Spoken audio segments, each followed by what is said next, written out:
And again, it's what's going on in Mexico and the cartel and stuff, but they really stand on that old school law. When you come to the motherfucking door, you get butt ass naked, and they checking you.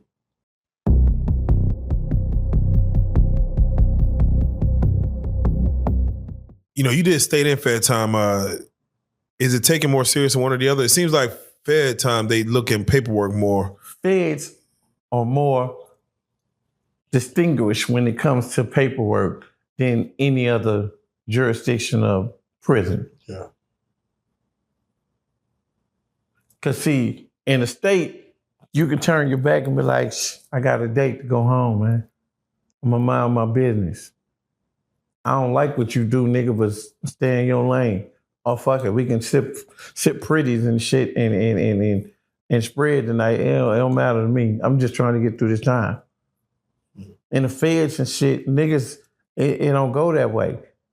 Unless you in a medium, low,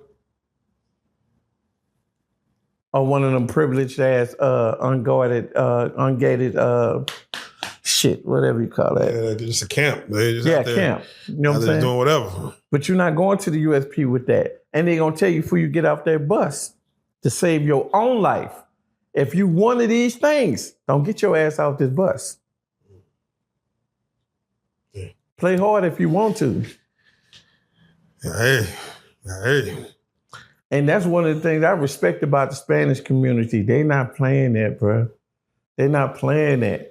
Yeah, they seem to be, and again, it's hell what's going on in Mexico and the cartel and stuff, but they really stand on that old school law. When you come to the motherfucking door, you get butt ass naked, and they checking you. Anything disrespectful, if anything comes in by bird, you know what I'm saying? They're going to bake you a cake immediately. They're not waiting. They're not even going to warn you.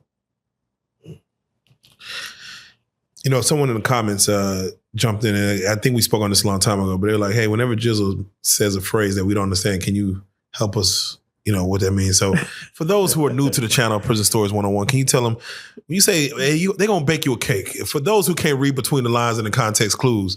Well, basically, it's a setup. They're going to pretend like they don't know what you did wrong, and like you going to feel like you done got away with murder. You're going to run around with the homies, you're going to smoke good, you're going to eat good. They're going to take you up in that cell and treat you like a king. All just to slit your motherfucking throat, give you a Colombian necktie, and drag you out by your feet and throw you over that rail and tell them, get this bitch out of here. Yeah, there you go. There go your cake. It's baked. It's baked. Boy. You know what I'm saying? Because sometimes we think we too smart. We too smart for our own good. Yeah. Yeah. Shit catch up with you eventually, man. It catches up with you. What does it say that when someone's being extra nice to you in prison? Like, they just being super sweet to you. Like, what should somebody look at that as? I wouldn't trust it. Yeah. I swear to God, I wouldn't trust it. It could be a nigga in my own car.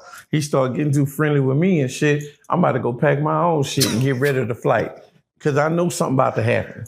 God damn. I don't know what you heard or what you niggas on and shit, but shit, I ain't going out like that. Yeah.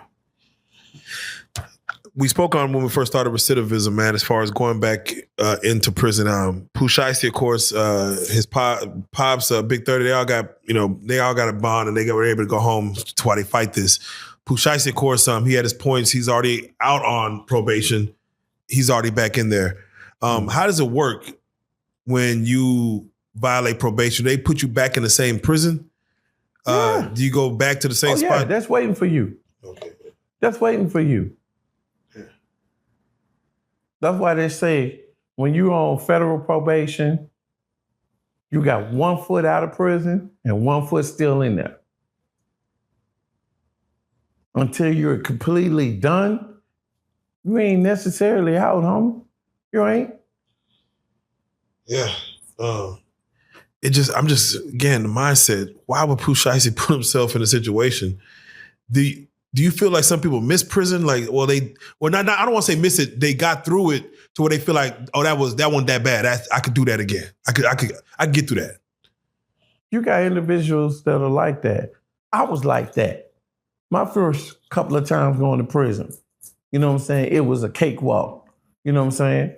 But there's also individuals that's been so high up in the game to the point where they can't let nothing slide in here or out there because their name means everything.